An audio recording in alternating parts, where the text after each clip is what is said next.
I used to teach small group makeup lessons, and these are the top 3 mistakes that I constantly saw women making. Without a doubt, the first one is taking product like this, product that's in a stick form or product that's in a pump form, and just straight on the face like that.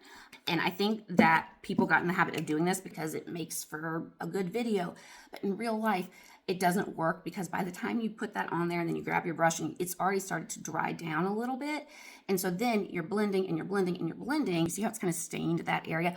And then you're disrupting the base underneath. So your concealer, your foundation, you see how right there, like the foundation has been disrupted. So what I like to do, if it's a product like this where it's in a stick form, I will just go directly in. If it is more of a pump like this, then I will just do a little bit on the back of my wrist and then dip into it. But this leads me into mistake number 2, which is not looking at your brush before it hits your face. So the way that product looks on your brush is the way that it's going to look on your face. Meaning if it looks chunky and uneven on the brush, it's going to look chunky and uneven on your face. But I want you to see how when you just like swipe it, do you see how it looks kind of like chunky? Okay, that's not what we want. So what you're gonna do is you're gonna take the brush, you pick up some more product, but then instead of going right here, I just go on the back of my hand or my wrist and I just kind of buff it off a little bit. So do you see now how the product looks so much more even on the brush? And now I've got so much more control over placement, and I can build up the product so much easier. Look at the difference. Do you see how nice and even that looks on the cheeks versus over here where, look, it's already started to separate and it got patchy. Look, you can even see the exact spot where I did this. Do you see how all the makeup picked up right there?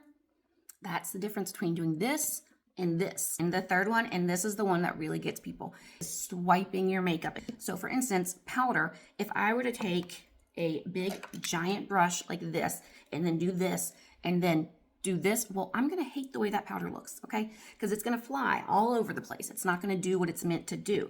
But if I take a brush that is smaller, tap it in there, tap a little bit on the back of my hand, and then I go in and I press it into the skin, all of a sudden it's blurring, it's softening, it's taking down the shine.